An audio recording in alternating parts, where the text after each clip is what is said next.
Welcome back. This is 6.4, part 3 of notes.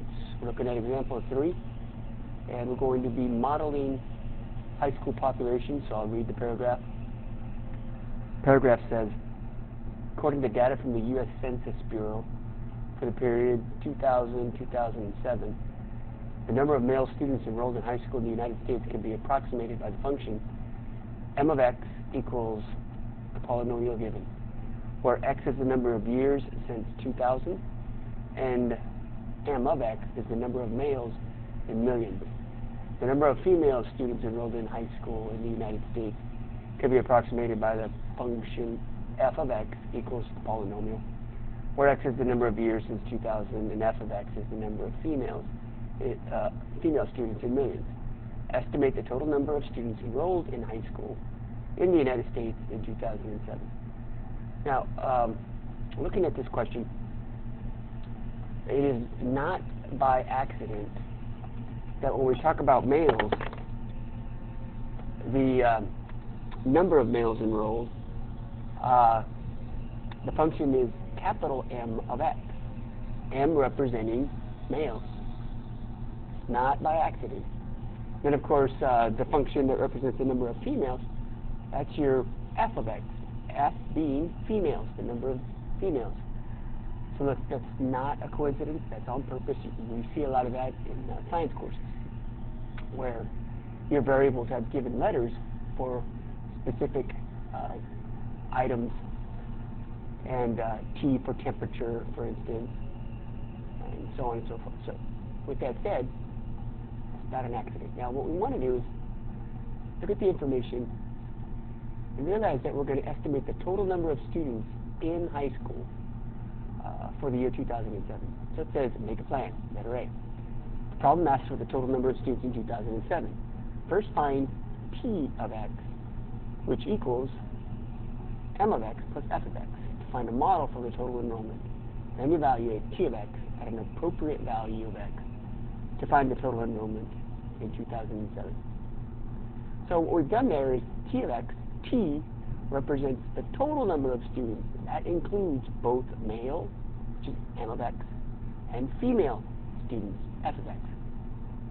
And so if you add those two polynomials together, you end up in the total number of male and females, which is T of x.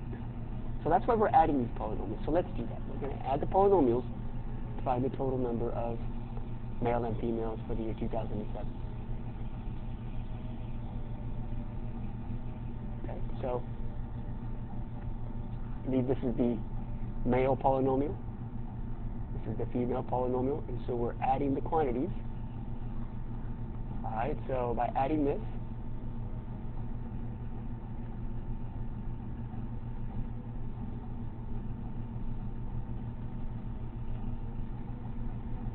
of course, it's a negative value.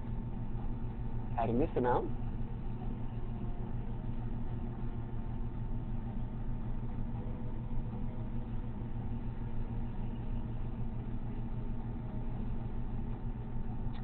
adding this amount here. Oh, 4, yeah, that's right. Okay. Addition is not my favorite.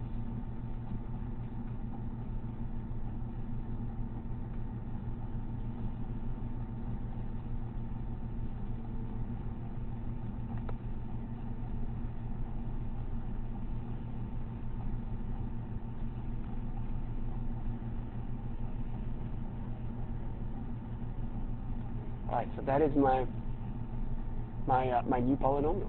Okay. So we added the coefficients of the like terms. So here's the polynomial.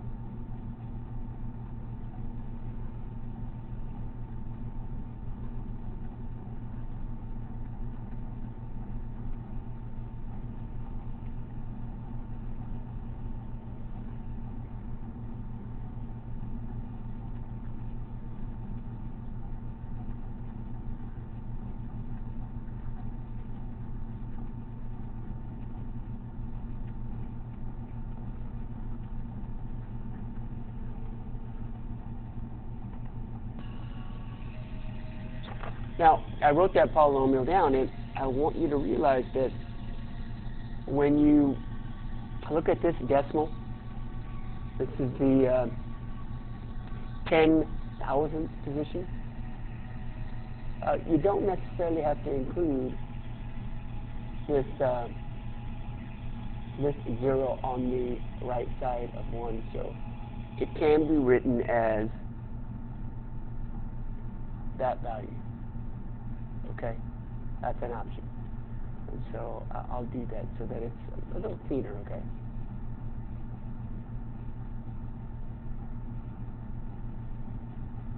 Now, next set of directions says to evaluate T of x.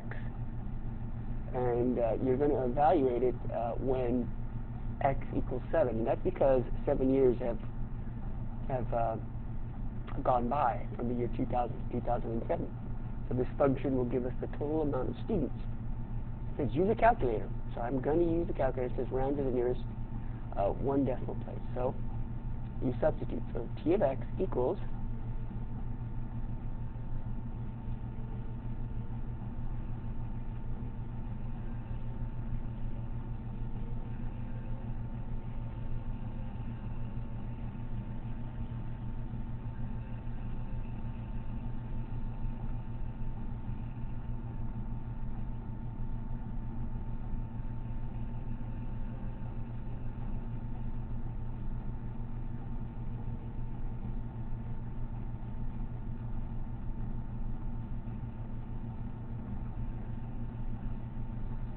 and evaluating this expression with my calculator,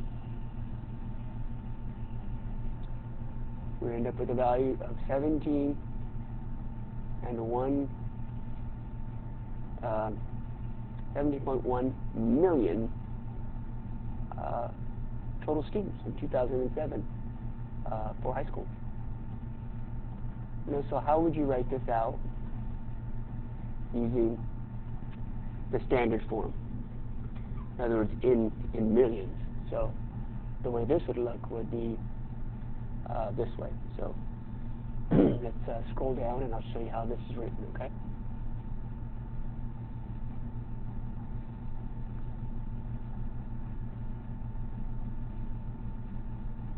So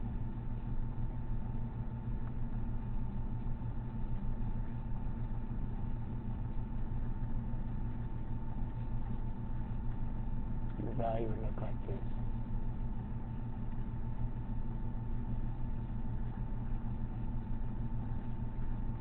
Okay? Now, excuse me, like this congestion. Now the reflection question says, is it possible to solve this problem without adding polynomials? Explain. And the answer is yes. And the way you would do that is you would calculate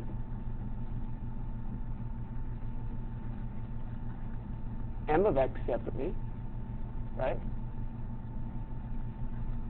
And f of x separately.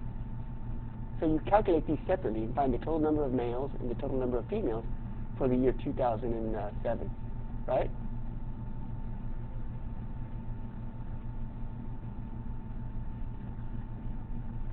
And I think I may have, did I spell that wrong? Maybe I spelled it right, who knows.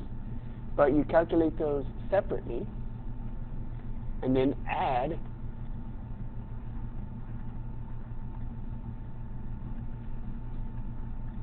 the results together.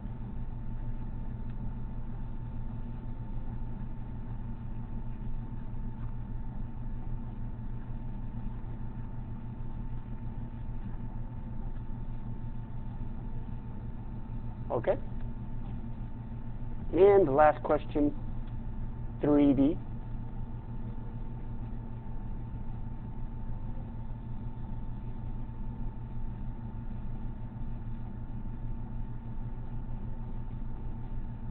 Says explain how you can use the given information to estimate how many more male high school students than female high school students there were in the United States in 2007.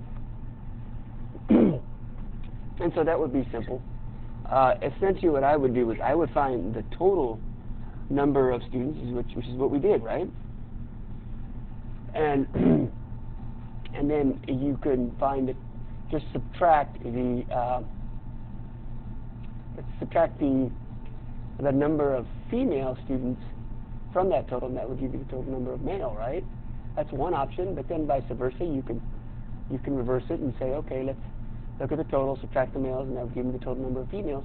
Or you can calculate individually the male and the female and see the total amounts and then subtract the differences. So that's another option. So there's several ways. So I think one of the best ways to solve this would be to find the totals independently, the male and the female totals, and then subtract the amount for the difference in totals. So here's what I would do. Okay, first thing I would do is I would say, okay, the difference, I'm going to call that d of x. And I'm going to say where d of x is the difference between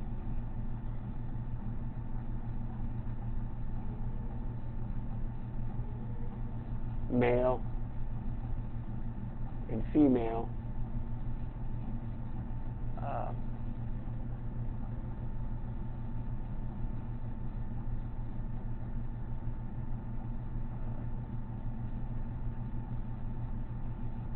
student enrollment. Okay, so that's d of x. And so how do you find what the difference is? Well, you do this. You take d of x, the difference, and the way you find that is you take the number of males. Oops, I said males, but I wrote females. Number of males, and subtract that amount from, or subtract from that amount, the number of females. And again, when the value of x is 7 years. So, starting in 2000, working all the way to 2007, 7 years have gone by, and so using that amount, we could find our solution. And so if I was to calculate that again, then how would I go about doing that? And again, you would have to subtract the polynomials, and then use that amount and substitute 7 in. So we could do that, and so why not try that? So if I was to look at my two polynomials, if I was going to subtract them, I'm going to subtract those. So let me just pause the video, subtract them, and show you the work, okay? Okay, I wrote this out, and what I'm doing is I'm going to look at the male total population across the top here. That's the polynomial. This is the number of females total population in 2007 in Moulton High Schools. So I've got to subtract these two amounts to find the difference. And so if I'm subtracting, let's put a circle there. So I'm subtracting these two amounts. What that does is it takes every one of these signs and reverses them. This is going to become positive, right? Remember, because you're distributing this negative sign. Right? Remember that concept? And so this becomes a positive, this becomes a negative, this becomes a negative sign, and this also becomes a negative sign. Of course, this becomes an addition.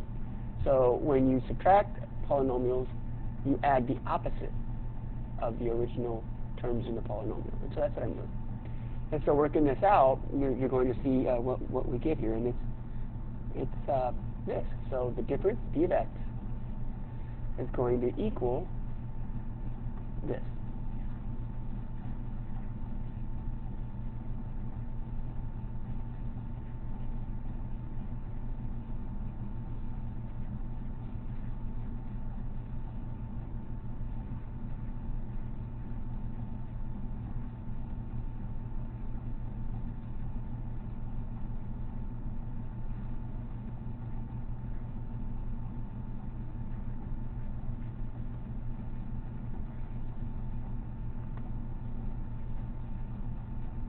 So that is my polynomial. I didn't show all my work, but that's the polynomial. And now let's evaluate that when x is 7. And so again, we're going to substitute.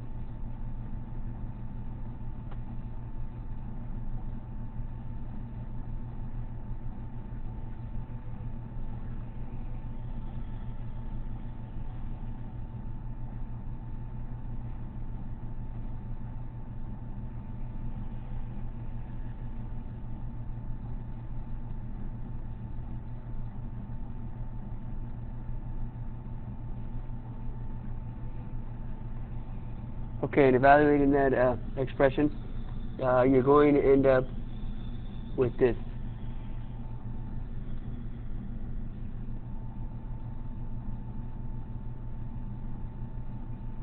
And again, we're measuring in millions, so that's about 700,000 more males. So,